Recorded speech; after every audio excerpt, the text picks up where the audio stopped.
माणिक्यं ततो रावणनीताय सीताय शत्रुकर्षणः ईश पदमन्वेष्टुं चारणाचरिते पथि मुत्यं यस्य त्वेतानि चत्वारि वानरेन्द्र यथा तव स्मृतिर्मतिर्धृतिर्दाक्ष्यं सकर्मसु न सीदति बालम् अनिर्वेद श्रियो मूलम् अनिर्वेदः परं सुखम् अनिर्वेदो हि सततं सर्वार्थेषु प्रवर्तकः मरकतम्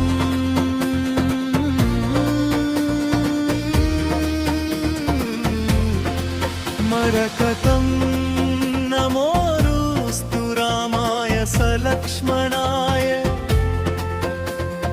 देव्यै च तस्यै जनकात्मजायै नमोरुस्तु रुद्रेन्द्रयमानिलेभ्यः नमोरुस्तु चन्द्रार्कमरुद्गणेभ्यः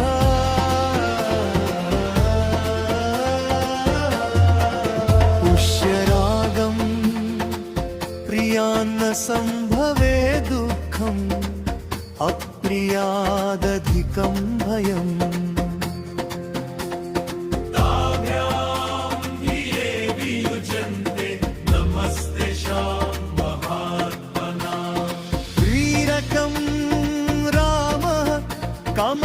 कमलपत्राक्षः सर्वसत्त्वमनोहरः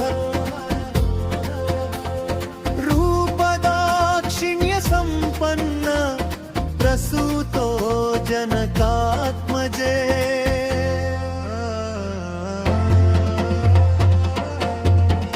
इन्द्रनीलं जयत्यतिबलो रामो लक्ष्मणश्च महामनः राजा जयति सुग्रीवो राघवेणाभिपालितः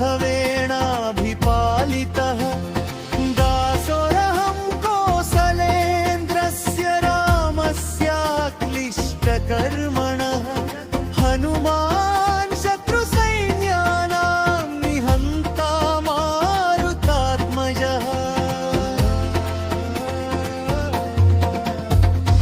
गोमेधिकम् यद्यस्ति पतिशुश्रूषा यद्यस्ति चरितं तपः यदि वास्त्येकपत्नीत्वं शीतो भवहनुमता वैडूर्यं निवृत्तवनवासं तन्त्वया सार्धमरिन्दमम् अभिषिक्तमयोध्याया क्षिप्रं द्रक्ष्यसि राघवम् इति श्री आञ्जनेया नवरत्नमाला स्तोत्रम् श्री आञ्जनेया नवरत्नमाला स्तोत्रम् श्री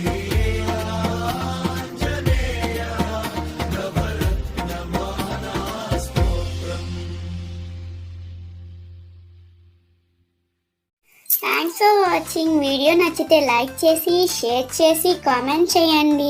ఛానల్ని సబ్స్క్రైబ్ చేసుకోండి. మరిన్ని అప్డేట్స్ కోసం బెల్ ఐకాన్ ట్యాప్ చేయండి.